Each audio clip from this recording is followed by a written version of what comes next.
The rain is hammering down so hard, it feels like the sky is punishing me personally.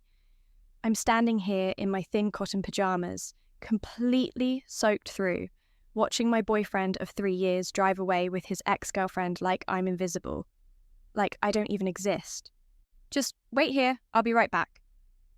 Those were Marcus's exact words before he jumped in his car with Sarah, leaving me stranded outside our apartment building without his keycard, without any way to get inside, without even a second thought about the fact that I'm literally drowning in this storm while he plays hero to the woman who destroyed him 2 years ago. My name is Jenny, and I'm standing here having what you might call an awakening moment. You know that moment when you suddenly see your life from the outside and realize you've been living in a complete delusion. Yeah, that's happening right now, and it's happening while I'm getting hypothermia in my own apartment complex parking lot. The water is running down my face so fast I can't tell if it's rain or tears anymore. Probably both. My phone died about 20 minutes ago because of course it did.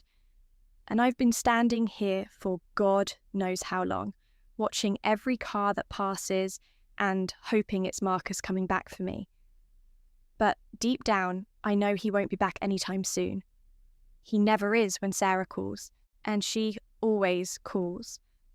Let me paint you a picture of my relationship with Marcus, because apparently I needed to be standing in a literal storm to see it clearly. For 3 years, I've been the understanding girlfriend, the patient one, the one who never complains when his phone buzzes at midnight with Sarah's name on the screen, the one who pretends it doesn't bother me when he drops everything, including me, to rush to her rescue. She's just going through a rough time, he always says. You know how fragile she is after everything that happened. What happened was that she cheated on him with his best friend, broke his heart, and then moved across the country. But somehow, 2 years later, I'm the one paying for her mistakes while she gets to be the damsel in distress who can summon him with a single text. Tonight was supposed to be different. We were having a quiet evening watching movies on the couch, and for once his phone was actually face down and silent. I was starting to think maybe we'd turned a corner. Maybe Sarah was finally out of our lives for good. Then his phone started ringing. I watched his whole face change when he saw her name. That immediate tension, that concerned furrow in his brow that he's never once had when I've needed something. He answered on the second ring. Sarah, what's wrong? Of course, something was wrong. Something is always wrong with Sarah.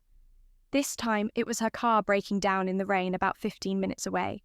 She was scared, she was alone, she needed help, and could Marcus please come get her, because she didn't have anyone else to call. I sat there listening to him reassure her, tell her everything would be okay, that he was on his way. The same soothing voice he used to use with me before I became part of the furniture in his life. I have to go, he said to me after he hung up. Sarah's stranded and you're going to rescue her, I finished for him. Again. He had the nerve to look annoyed with me. Jenny, she's scared and alone. Her car broke down in this weather. What about me? I asked, and I hated how small my voice sounded. We were having a nice evening together. We can finish watching the movie when I get back. This is an emergency. An emergency? Sarah's car trouble was an emergency, but me sitting here feeling like I'm competing with a ghost for my own boyfriend's attention. That was just me being dramatic. I followed him to the door, watching him grab his keys and wallet with the same urgency he used to have when I called him. How long will you be gone? Not long. Maybe an hour. I just need to get her home safe. An hour? To drive 15 minutes away, pick up his ex-girlfriend, and drive her home. Simple math told me that wasn't adding up, but I nodded anyway, because that's what I always do. I always nod and smile and pretend it doesn't hurt. My keycard is in my other jacket, he said, patting his pockets. Just wait here, I'll be right back. And then he was gone. Just like that. left me standing in the hallway in my pajamas while he went to save the day for Sarah. I made it about 10 minutes before I realised I was going to lose my mind if I stayed in that apartment alone, surrounded by the ghost of our interrupted evening. So, I decided to wait for him outside. Get some fresh air. Maybe the rain would stop soon and we could salvage what was left of the night. That was 2 hours ago. 2 hours. I've been standing out here for 2 hours, getting progressively more soaked and progressively more angry, watching car after car pass by without stopping. The rain hasn't let up for a second, and I've had plenty of time to think about exactly how I ended up here. This isn't the first time Marcus has left me waiting while he handled some Sarah crisis. There was the time she got locked out of her apartment at 2 a.m. and he drove across town with a locksmith. The time she had food poisoning and needed someone to bring her soup and medicine. The time she was feeling really depressed and needed him to come talk her through it until 4 a.m. Every single time I was understanding.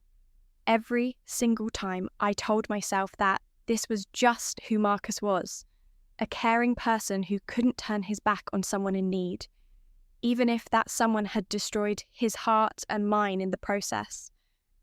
But standing here in this rain, I'm starting to realise something I should have figured out a long time ago. This isn't about Marcus being a good person. This is about Marcus still being in love with Sarah, and me being too pathetic to admit it. The worst part? I can already predict exactly how this night is going to go. He'll come home around midnight, soaking wet and apologetic. He'll tell me Sarah's car trouble was worse than he thought, that she was really upset and needed someone to talk to. He'll say he's sorry for leaving me waiting, that he didn't realise how long he'd be gone. And I'll forgive him, just like I always do. Except maybe not this time.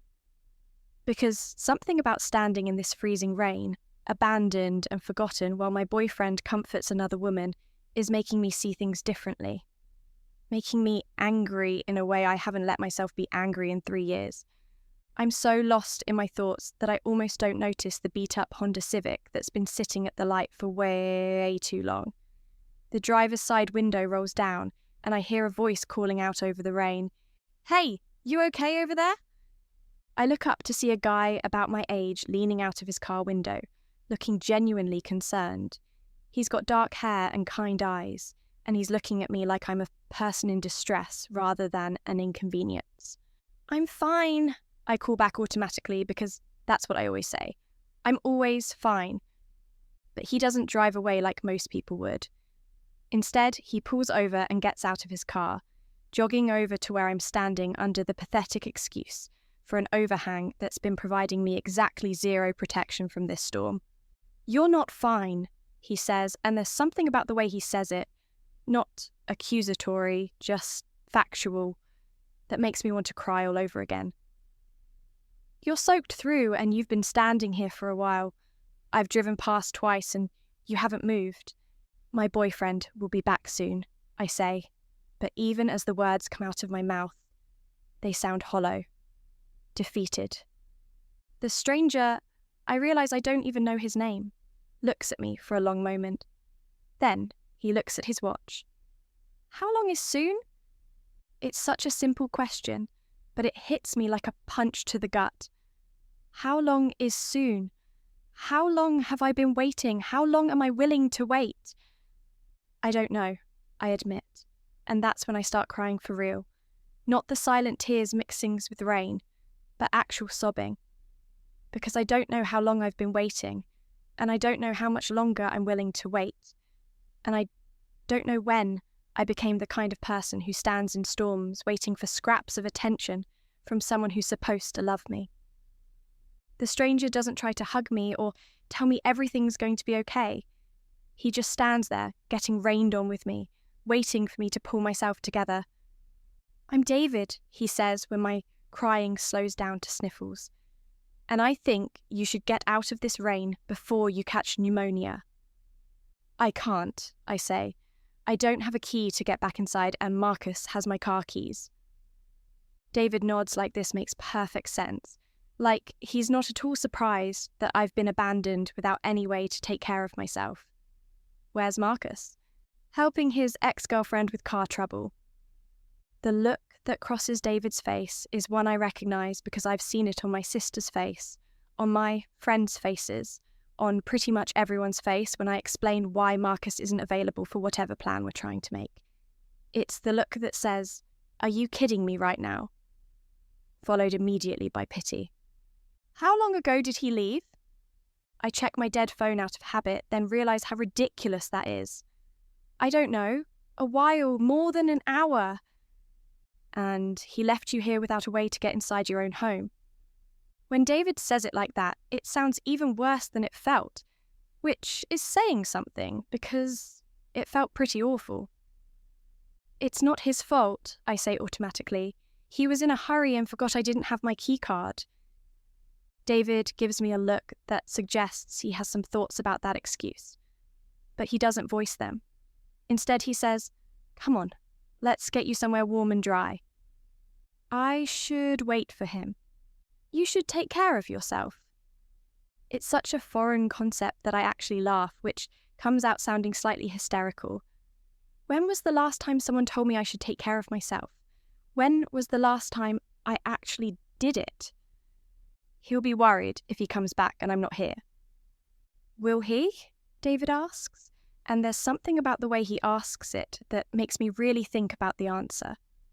Will Marcus be worried? Or will he be annoyed that I didn't wait exactly where he left me like a well-trained dog? Will he even notice I'm gone?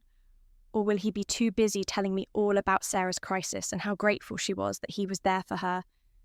The rain chooses that moment to get even heavier, if that's possible, and I'm shivering so hard I can barely think straight. David notices and shrugs out of his jacket, holding it out to me. "I'm already soaked," he says when I start to protest. "At least one of us should be dry."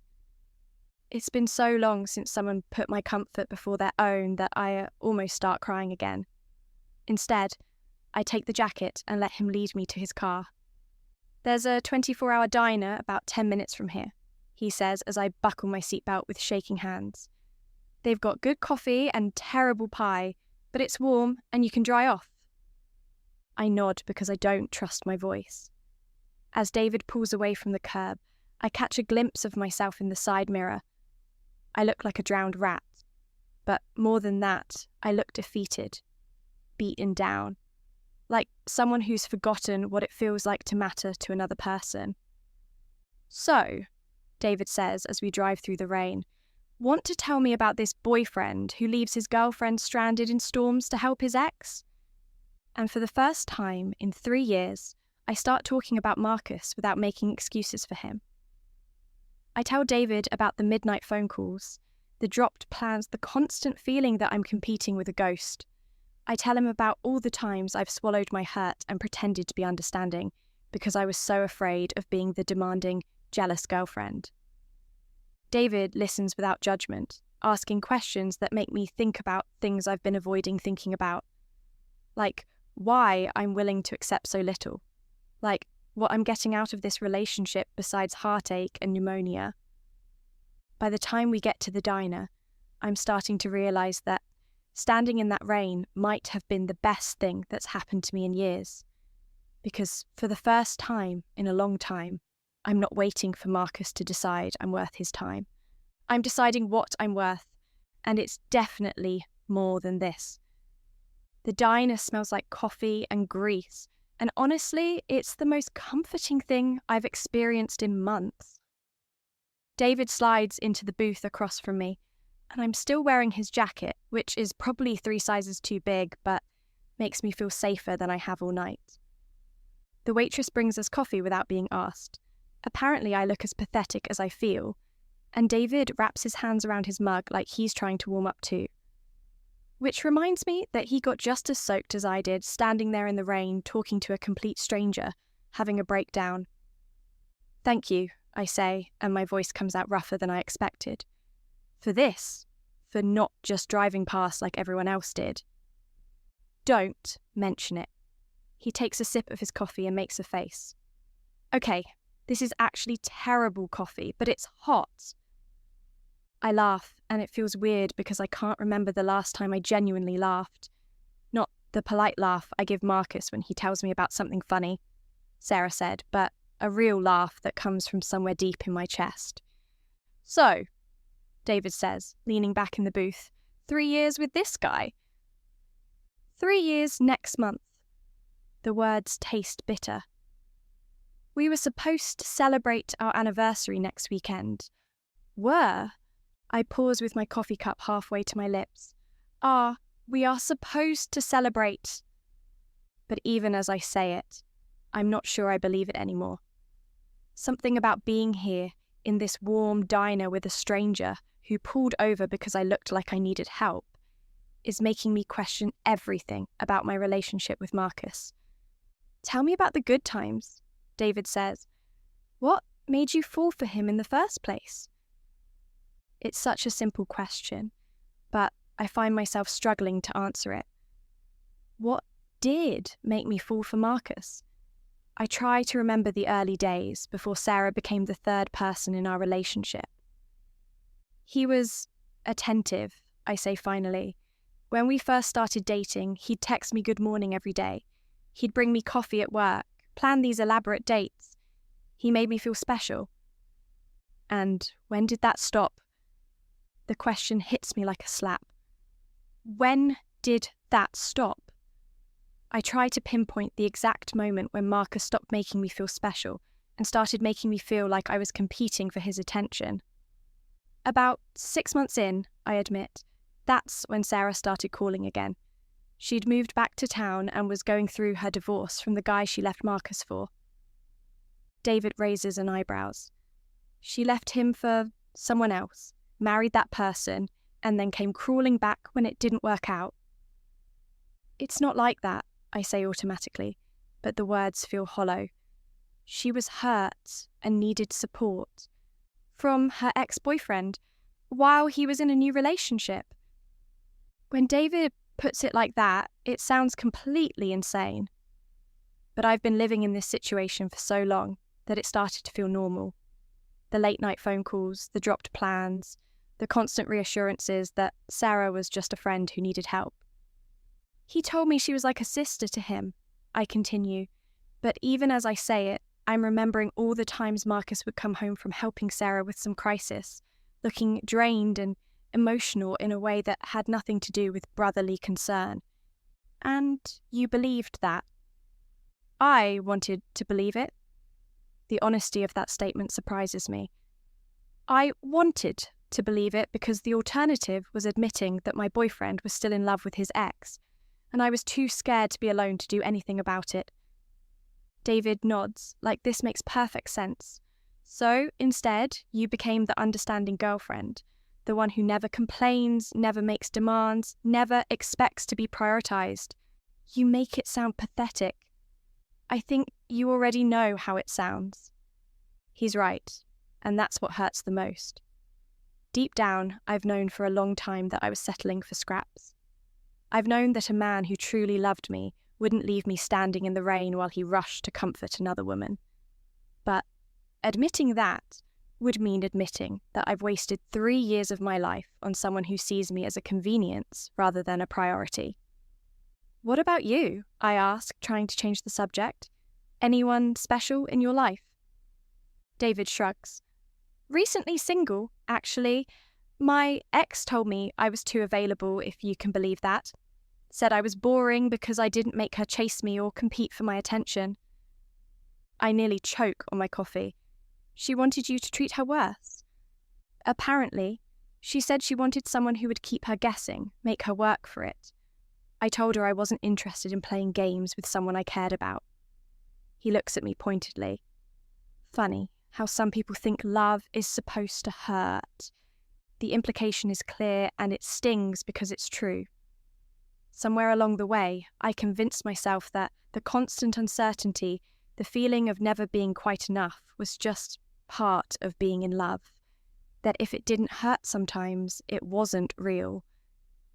Maybe she had a point, I say quietly. Maybe you were too available. Maybe that's my problem too. I'm too available for Marcus. Or maybe, David says, leaning forward, you've been with someone who's conditioned you to think that being treated well is boring. Maybe you've forgotten what it feels like to be with someone who actually wants to be with you. The words hit me like a physical blow. When was the last time I felt like Marcus actually wanted to be with me? When was the last time he chose me over something else, someone else? When was the last time he looked at me the way he used to look at me in those first few months? Before I can spiral too deep into that depressing thought, my phone buzzes against the table. It's finally charged enough to turn on, and immediately it starts lighting up with notifications. Texts from Marcus, missed calls, voicemails. My stomach drops as I see the timestamps. The first message came in over an hour ago. "He's looking for you," David observes, watching my face as I scroll through the increasingly frantic messages. "Where are you?" "Jenny, this isn't funny. Come back. I'm home and you're not here. Where did you go? Call me now." "Jenny, I'm starting to worry. Please just tell me you're okay." "He sounds worried," I say, but there's something about the messages that bothers me. They're demanding, almost angry. Not the words of someone who's genuinely concerned for my safety, but the words of someone who's annoyed that I didn't wait exactly where he left me. "Does he?" David asks. "Or does he sound like someone who's pissed off that you didn't follow the script?" I stare at the messages again, and David's right.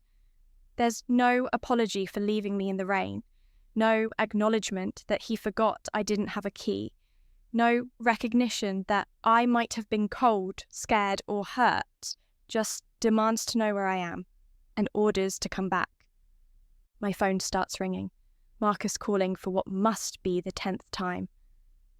I stare at his name on the screen, and for the first time in 3 years, I don't feel that familiar flutter of excitement when he calls. I feel tired, annoyed, like I'm being summoned by someone who thinks he owns me. "Are you going to answer?" David asks. I look at him across the table, this stranger who pulled over in the rain because I looked like I needed help, who's been sitting here listening to me talk for the past hour without once checking his phone or acting like he has somewhere more important to be. Then I look back at my phone, still buzzing insistently with Marcus's call. "No," I say, and I decline the call. "I'm not." David smiles, and it's the first time I've seen him really smile. It transforms his whole face. "Good for you." My phone immediately starts ringing again. Marcus again. This time I turn it face down on the table and ignore it completely. "So, what now?" David asks. "You can't avoid him forever." "I know, I need to think. Tonight has been a lot." "What's to think about? You were standing in the rain for 2 hours while your boyfriend comforted his ex. That's not a relationship, that's you being someone's second choice." The words are harsh, but they're true. And hearing them, said out loud by someone who has no investment in protecting my feelings or preserving my illusions, makes them impossible to ignore. "It's complicated," I say weakly. "Is it? Because from where I'm sitting, it looks pretty simple. You deserve better than someone who leaves you stranded in storms. You deserve someone who chooses you first, every time without having to think about it." Tears start welling up in my eyes again, but this time they're not just from sadness. They're from something that feels almost like relief, like someone finally said the thing I've been afraid to say to myself. I don't even remember what that feels like, I admit, being chosen first. Then maybe it's time to remember. David signals the waitress for more coffee, and we sit in comfortable silence for a few minutes. My phone buzzes a few more times. More texts from Marcus, but I don't look at them. For the first time in 3 years, I'm not rushing to reassure him that everything is fine, that I'm fine, that he doesn't need to worry about me.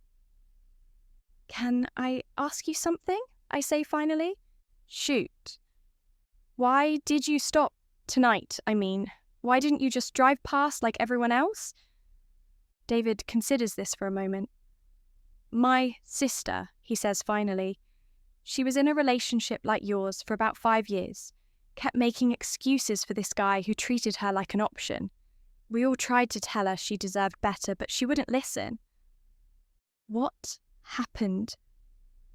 One day, he didn't show up for her birthday dinner. Just didn't come, didn't call, nothing. She sat at the restaurant for 3 hours waiting for him. When she finally got home, she found out he'd been with his ex all night, helping her move apartments. David's jaw tightens. She spent that night crying on my couch, asking me what was wrong with her that she wasn't worth showing up for. My heart aches for his sister, but also for myself. How many times have I had that exact conversation with my own reflection in the mirror? What did you tell her? I told her that nothing was wrong with her. Everything was wrong with him, and that she was worth so much more than someone who would leave her sitting alone on her birthday. He looks at me directly. Just like you're worth more than someone who would leave you standing in the rain. The comparison is impossible to ignore. Marcus might not have missed my birthday dinner, but he's missed plenty of other things. Movies we'd planned to see, dinners with my friends, family gatherings he'd promised to attend. There was always something more important, some crisis that needed his immediate attention.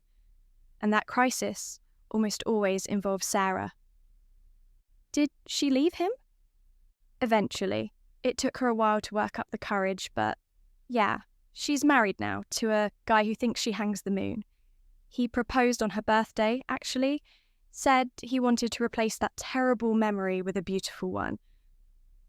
I can't imagine what that must feel like.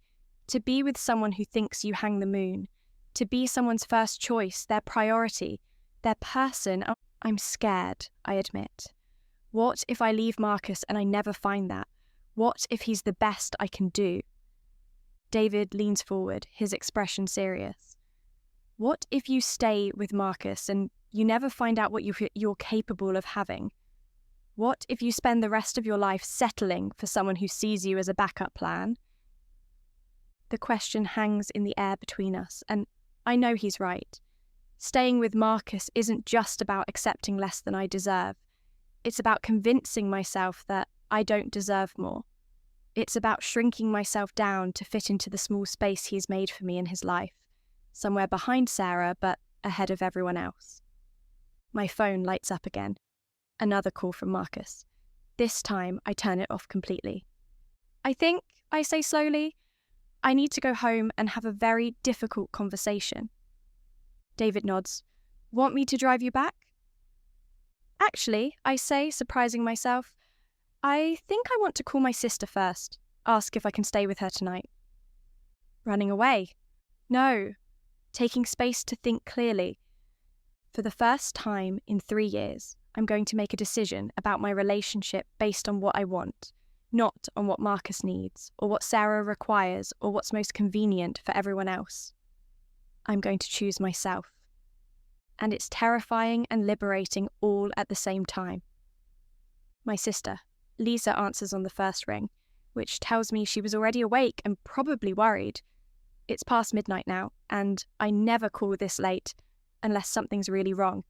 Jenny, where the hell are you? Marcus called me 20 minutes ago looking for you. Of course he did. Of course he called my sister before thinking to actually apologise or take responsibility for leaving me stranded. That's so typical Marcus. When something goes wrong, his first instinct is to mobilise everyone else to fix it rather than look at his own behaviour. I'm fine, I tell her, glancing across the table at David, who's pretending not to listen while paying our bill. I'm at a diner downtown. Can I come stay with you tonight? What happened? Marcus sounded frantic. He said you disappeared and he's worried sick. Worried sick? Right. I wonder if he mentioned that he left me standing in a thunderstorm for 2 hours while he played knight in shining armour to his ex-girlfriend. We had a fight, I say, which isn't exactly true but is easier than explaining the whole pathetic story. I just need some space to think. Of course you can stay here, you know that, but Jenny, what's really going on? This isn't like you. She's right, this isn't like me. The old me would have gone home by now, apologising to Marcus for making him worry, grateful that he even noticed I was gone. The old me would have listened to his explanations about how Sarah really needed him tonight, how it was an emergency, how he didn't mean to be gone so long. But something shifted in that diner. Listening to David talk about his sister, seeing my situation through the eyes of someone who didn't have 3 years of investment in pretending everything was fine, it was like waking up from a dream. Or maybe waking up from a nightmare. I'll explain everything when I get there, I tell Lisa. I just need to get my things first. Do you want me to come with you? No, I'll be okay. I'll see you soon. I hang up and look at David, who's standing up from the booth with his jacket in his hand. My jacket, technically, since I'm still wearing his. Ready? He asks. The drive back to my apartment is quiet. David doesn't push me to talk, doesn't offer advice or tell me what I should do. He just drives through the empty streets while I stare out the window and try to prepare myself for what's coming. Marcus's car is in the parking lot, which means he's home and probably pacing around the apartment, working himself into a frenzy. Part of me feels guilty for making him worry, but a bigger part of me is angry that it took my disappearance for him to even notice I existed. Want me to wait? David asks as he pulls up to the building. You don't have to do that. You've already done more than enough. I don't mind. There's something about the way he says it, casual, no big deal, that makes me realise this is what normal looks like. This is how people treat each other when they actually care. They don't make it about themselves or their own convenience. They just help, because helping is the right thing to do. Thank you, I say, taking off his jacket and handing it back to him. For everything. For stopping, for listening, for not making me feel crazy. You're not crazy, Jenny. Trust your instincts. I nod and get out of the car, but before I can close the door, David calls my name. Hey, he says, if you ever want to grab coffee sometime, good coffee, not that diner swill, I'd like that. I'm so surprised I almost laugh. After everything that's happened tonight, after all my emotional baggage and relationship drama, he's asking me out. Or maybe just asking to be friends. Either way, it's nice to know that someone finds me worth spending time with. I'd like that too, I say, but I should probably figure out my life first. Fair enough. You've got my number. I do have his number. He programmed it into my phone at the diner, just in case I needed someone to talk to. At the time, I thought it was just him being nice. Now I'm wondering if it was something more. I watch him drive away, then take a deep breath and head inside. The elevator ride to the 4th floor feels like it takes forever, and by the time I'm standing outside my apartment door, my heart is pounding so hard I can hear it in my ears. I use the spare key we keep hidden under the fake plant in the hallway. Ironic, considering Marcus forgot I didn't have his key card, and step inside. The apartment is dark except for the light coming from the kitchen, and I can hear Marcus on the phone. I don't know where she could have gone, he's saying, and his voice has that edge it gets when he's really stressed. She doesn't have anywhere else to stay. No, I already called Lisa and her mom. Liar. He called Lisa looking for me, not to see if I was okay. I'm sure she's fine, he continues. She's probably just being dramatic and trying to make a point. Dramatic. Trying to make a point. As if standing in the rain for 2 hours was some kind of manipulation tactic instead of the direct result of his abandonment. I close the door harder than necessary, and the conversation stops immediately. Footsteps in the kitchen. Then Marcus appears in the hallway looking dishevelled and anxious. When he sees me, his expression shifts from relief to anger, so fast it gives me whiplash. Where the hell have you been? He demands. I've been worried sick. I called everyone looking for you. I was getting coffee. For 4 hours? Your phone was off. You weren't answering my calls. My phone died, I interrupt. You know, from standing in the rain for 2 hours waiting for you to come back. Marcus has the decency to look slightly ashamed, but it doesn't last long. I told you I'd be right back. You should have waited. I did wait for 2 hours in the rain without a key to get inside. I forgot about the key card, okay? I was in a hurry. Sarah was really upset and Sarah was more important than me not getting hypothermia. That's not fair, Jenny. It was an emergency. What was the emergency exactly? Her car broke down, right? So you called a tow truck and came home? Marcus shifts uncomfortably, and I can see him trying to figure out how to explain why a simple car rescue turned into a 4-hour adventure. It was more complicated than that, he says finally. Her car was totaled. She was really shaken up, and she didn't have anywhere else to go, so I took her back to her place and made sure she was okay. For 4 hours. She was having a panic attack, Jenny. She was scared and upset, and she needed someone to calm her down. Of course she did. Sarah always needs someone to calm her down, and that someone is always Marcus. Never mind that I might have needed calming down too, standing alone in a storm wondering if my boyfriend was ever coming back. Did it ever occur to you to call me? I ask. To let me know you'd be longer than an hour? To ask if I was okay? I figured you'd gone inside. I didn't know you didn't have your keycard until I got home. You forgot. You forgot that you had the only way for me to get into our apartment, and you forgot to call. You forgot that I might be worried or cold or scared. But you remembered to take care of Sarah. Marcus runs his hands through his hair, a gesture I used to find endearing, but now just irritates me. Look, I am sorry, okay? I should have called. But Sarah really needed me tonight. And I didn't? You're not the one who just got in a car accident. The words hang in the air between us, and I realise this is the heart of it. This is what our entire relationship has been built on. The idea that Sarah's needs will always be more urgent, more valid, more important than mine.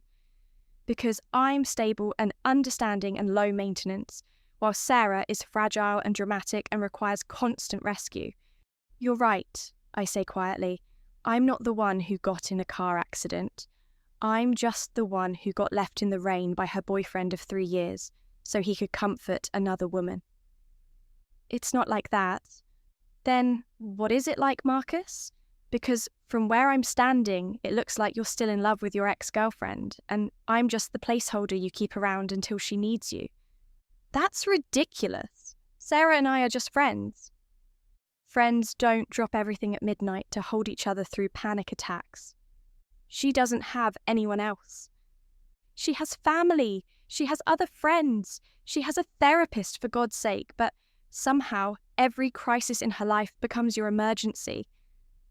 Marcus is quiet for a long moment, and I can see him trying to come up with an argument that doesn't make him sound like exactly what he is, a man who's still emotionally entangled with his ex. I can't just turn my back on her, he says finally. She's been through a lot. What about what I've been through? What about 3 years of coming second to someone who broke your heart? What about 3 years of pretending it doesn't hurt when you drop everything for her? You never said it bothered you. I shouldn't have to say it. You should care enough to notice that your girlfriend might not love watching you rescue your ex every time she has a bad day.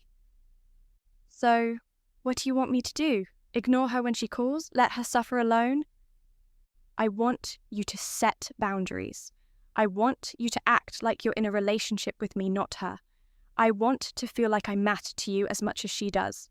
You do matter to me. Do I? Because tonight, when I needed you, when I was scared and cold and alone, you weren't there. But when she needed you, you moved heaven and earth to make sure she was okay. Marcus doesn't have an answer for that, because we both know it's true. In 3 years, he's never once chosen me over Sarah. Not once. I love you, Jenny, he says, but the words sound hollow, desperate, like something he's saying because he thinks it's what I want to hear. Do you? Or do you love having someone who won't make demands on you? Someone who'll be understanding when you disappear for hours to take care of your ex? That's not... I'm done, Marcus. The words come out of my mouth before I've even fully formed the thought, but as soon as I say them, I know they're true. I am done. Done pretending this is normal. Done accepting scraps of attention. Done being grateful for the leftovers of his emotional energy after Sarah's taken what she needs. What do you mean you're done? I mean, I'm leaving. I'm going to pack a bag and go stay with my sister, and tomorrow I'm going to start looking for my own place. Jenny, wait. Let's talk about this. You're upset, and you're not thinking clearly. I'm thinking more clearly than I have in 3 years. I walk past him toward the bedroom, and he follows me, still talking, still trying to convince me that tonight was an anomaly, rather than the pattern it actually is. One fight doesn't end a 3-year relationship, he's saying as I pull my suitcase out of the closet. We can work through this. It's not one fight, Marcus. It's 3 years of fights I never had because I was too scared to rock the boat. I start throwing clothes into the suitcase, not carefully, not thinking about what I need, just grabbing things and stuffing them in. Underwear, jeans, sweaters, the dress I wore on our first date that I haven't worn since because he said it was too short. You're being dramatic, Marcus says, and the word makes me stop dead. Dramatic. The same word he used on the phone, talking to whoever he was complaining to about my disappearance. I'm being dramatic for not wanting to stand in the rain. I'm being dramatic for expecting to be prioritised over his ex. I'm being dramatic for having feelings about any of this. You know what's dramatic, I say, turning to face him. Leaving your girlfriend stranded in a thunderstorm to comfort the woman who cheated on you. That's dramatic. Sarah didn't... I don't want to hear about Sarah anymore. I don't want to hear her name. I don't want to hear her excuses. And I don't want to spend 1 more minute of my life competing with her for scraps of your attention. I zip up the suitcase and head for the door, but Marcus grabs my arm. Jenny, please, don't do this. I know tonight was messed up, but we can fix this. I'll do better. I look at his hand on my arm, then up at his face. 3 years ago, that desperate look in his eyes would have melted my resolve. I would have stayed, and we would have had the same conversation we've had a dozen times before, where he promises to do better and I pretend to believe him. But I'm not the same person I was 3 years ago. I'm not even the same person I was 4 hours ago, standing in that rain. Because somewhere between getting in David's car and sitting in that diner, I remembered what it feels like to be treated like I matter. Let go of me, I say quietly. Marcus drops his hand like I've burned him. I love you, he says again, and this time there are tears in his eyes. I know you do, I say, but you love her more, you always have. And with that, I walk out the door, leaving 3 years of my life behind me. 3 weeks. That's how long it takes Marcus to completely lose his mind after I leave him. I'm sitting in my sister's living room, finally feeling like I can breathe again, when my phone starts buzzing with yet another call from him. It's been non-stop since that night. Calls, texts, emails, even flowers, delivered to my work with notes begging me to come back. But this time, when I decline the call, it doesn't stop ringing. He calls back immediately, then again, then again. Just block him already, Lisa says from the kitchen, where she's making us coffee. Real coffee, not the swill from that diner where David and I had our life-changing conversation. David. I haven't called him yet, even though I've wanted to every single day. Something about jumping from one man to another feels wrong, even though what I felt sitting across from him in that booth was more real than anything I had experienced with Marcus in months. My phone buzzes with a text this time, then another, then 5 more in rapid succession. Against my better judgment, I look at them. Please just talk to me. I've ended things with Sarah. Completely. No more contact. I know I messed up, but we can fix this. Jenny, I'm begging you. I'll do anything. Anything. That last message is followed by a screenshot that makes my blood run cold. It's a photo of Sarah's contact information in his phone, with a red blocked label across it. Below that, another screenshot showing his call log, dozens of calls to me, but notably, no calls to Sarah in the past 3 weeks. My stomach drops. Because if Marcus has really cut contact with Sarah, if he's really chosen me over her for the first time in 3 years, then maybe I made a mistake. Maybe that night in the rain was just a breaking point, not a revelation. Maybe my phone rings again. This time it's not Marcus. It's Sarah. I stare at her name on my screen for a long moment, my heart pounding. Why would Sarah be calling me? In 3 years of being with Marcus, she and I have never spoken directly.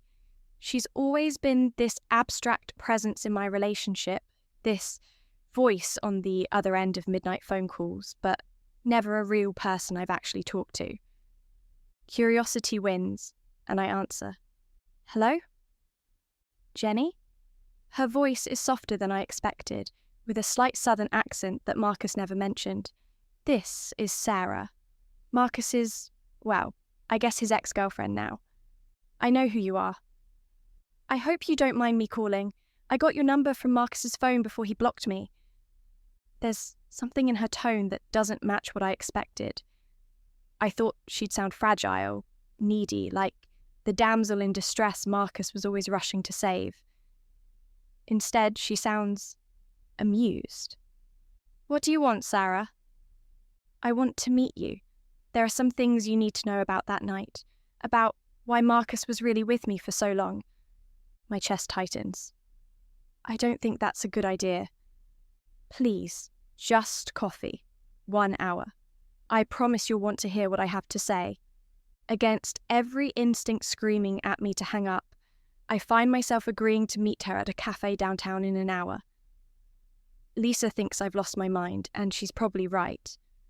But something in Sarah's voice is nagging at me, something that doesn't add up. The cafe is busy with the lunch rush, and I spot Sarah immediately, even though I've never seen her in person before. She looks exactly like I expected. Petite, blonde, the kind of pretty that makes men want to rescue her. But when she sees me and waves, there's something in her expression that I didn't expect. She looks relieved. Thank you for coming, she says as I sit down across from her. I wasn't sure you would. I almost didn't. I'm not really sure why I'm here. Sarah takes a sip of her coffee and studies my face. You're prettier than your photos, she says finally. My photos? Marcus shows me pictures of you all the time, talks about you constantly actually, how understanding you are, how patient, how perfect for him. She pauses. It's honestly been driving me crazy for 3 years. I blink at her, completely confused. I don't understand. Jenny, I need to tell you something, and you're probably going to hate me for it, but Marcus wasn't helping me the night your relationship ended. I was helping him. What are you mean? Sarah reaches into her purse and pulls out her phone, scrolling through her messages until she finds what she's looking for. Then she turns the screen toward me. It's a text conversation between her and Marcus, dated 3 weeks ago. The night I stood in the rain. Marcus, she's getting suspicious, asking too many questions about us. Sarah, so end it with her. You've been complaining about how clingy she is for months. Marcus, I can't. She does everything for me. Cooks, cleans, never complains. It's convenient. Sarah, so what do you want me to do about it? Marcus, same as always, cool with some crisis, keep me out late enough that she gets fed up and breaks up with me. Then I can be the victim. Sarah, Marcus, this is getting ridiculous. I'm not your relationship exit strategy. Marcus, please, one more time, I'll make it worth your while. Sarah, fine. But this is the last time. I'm done being your excuse to treat women like garbage. I stare at the messages, reading them over and over, but the words don't make sense. They can't be real. I don't understand, I say again, but my voice sounds hollow. Marcus has been trying to get you to break up with him for months, Sarah says gently. He's too much of a coward to end things himself, so he's been using me to create situations that would push you away. The late-night phone calls, the emergencies, leaving you waiting while he helps me, it was all planned. The cafe suddenly feels too small, too hot, I can't breathe. That's impossible. He's been calling me non-stop since I left. He's begging me to come back. Because you didn't react the way he expected. You were supposed to get fed up and dump him, not disappear for hours and come back strong enough to walk away. He panicked. Sarah scrolls to another message thread, this one from last week. Marcus, she won't answer my calls. What if she's really done? Sarah, then you got what you wanted. Marcus, I didn't want this. I just wanted her to be less needy. Sarah, you wanted her to break up with you so you wouldn't have to be the bad guy? Well, congratulations, mission accomplished. Marcus, help me get her back. Sarah, absolutely not. I'm done being part of your games. Marcus, if you don't help me, I'll tell everyone you've been calling me, trying to break us up. Sarah, go ahead. I have screenshots of everything. I feel like I'm going to throw up. 3 years. 3 years of thinking I wasn't enough, of blaming myself for not being understanding enough, patient enough, low maintenance enough. 3 years of competing with a woman who was actively helping my boyfriend manipulate me. Why? I whisper. Why would you help him do this to me? Sarah's expression softens with what looks like genuine regret. Because I was lonely and he was paying me to do it. Not money, she adds quickly when she sees my expression. But he was helping with my rent, fixing my car, being there when I actually did need something. It felt like a fair trade. I help him manage his relationship problems. He helps me with mine. Manage his relationship problems, I repeat numbly. He made it sound like you were obsessed with him, like you were suffocating him and he didn't know how to get space without hurting your feelings. He painted you as this clingy, needy girlfriend who wouldn't take a hint. But I wasn't clingy. I barely asked anything of him. I know that now, after meeting you, after seeing how you've handled all of this. Marcus lied to me about who you were, just like he lied to you about who I was. I think about all those nights I lay awake wondering what Sarah had that I didn't. All the times I looked in the mirror and tried to figure out how to be more like her, more worth saving. She wasn't my competition. She was his accomplice. The night it rained, I say slowly, there was no car trouble. No car trouble, no panic attack, no emergency at all. Marcus asked me to call him with some crisis that would keep him out late enough to really piss you off. He was hoping you'd finally hit your breaking point. And you agreed. I agreed, and I regret it more than you know, because watching him describe how he left you standing in that storm. Sarah shakes her head. That's when I realised I wasn't helping some guy get space from a clingy girlfriend. I was helping a sociopath emotionally abuse a woman who deserves so much better. The pieces are falling into place now, and the picture they're forming is so much worse than I thought.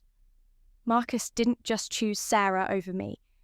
He orchestrated situations to make me feel like I was losing my mind. He weaponized my insecurities, used my fears against me, all while playing the role of the devoted boyfriend who was just trying to help a friend. He's still calling me, I say, begging me to come back. He says he's blocked you, that he's chosen me. He blocked me because I told him I was going to tell you the truth. He's terrified that you'll find out what he's really been doing. Sarah reaches across the table and touches my hand. Jenny, you were never the problem. You were never too needy or too demanding or too anything. You were dating a man who was systematically destroying your self-esteem so he could feel powerful. I pull my hand away, not because I'm angry at her, but because I need to think, to process, to figure out how I feel about learning that the past 3 years of my life were even more of a lie than I thought. Why are you telling me this now? Because you deserve to know the truth, and because I'm hoping you'll help me make sure he never does this to another woman. What do you mean? Sarah pulls out her phone again and opens her voice recording app. I've been documenting everything since that night. Every call, every text, every time he's asked me to help him manipulate you or threatened me when I refused. I want to post it all online. Make sure every woman in this city knows exactly what kind of man Marcus really is. The thought of Marcus's reputation being destroyed, of everyone knowing what he put me through, sends a thrill through me that I probably shouldn't enjoy as much as I do. What do you need from me? Your story, your side of what it was like to be in a relationship with him. Together, we can make sure he never gets the chance to do this again. I think about Marcus's recent calls, his desperate messages, his promises to do better. I think about how he's probably already looking for his next victim. Some other understanding, patient woman he can slowly break down while playing the sensitive guy who's just trying to help his troubled ex. Okay, I say, let's destroy him. Sarah smiles for the first time since I've known her, and it's not the fragile, needy expression I expected. It's sharp and determined and a little bit vicious. I was hoping you'd say that. 3 months later, Marcus's Instagram is flooded with comments from women sharing similar stories. His work has seen the screenshots. His family knows the truth. He's had to move back in with his parents because no one will rent to him after our viral TikTok series went viral. And me? I'm sitting in that same diner where David and I first talked, across from the man who saw me at my lowest point and chose to help anyway. We're planning our second date, and for the first time in years, I'm with someone who makes me feel like I'm worth choosing every single day. The rain outside sounds different now. Not like punishment, but like possibility. Penny, for your thoughts? David asks. Just thinking about how sometimes the worst night of your life turns out to be the beginning of something beautiful. He reaches across the table and takes my hand. To new beginnings. To new beginnings, I agree, and to never settling for less than I deserve again. Because sometimes revenge isn't about destroying your ex. Sometimes it's about building something so much better that their manipulation becomes irrelevant. Sometimes the best revenge is living well. And sometimes, if you're really lucky, you get to do both.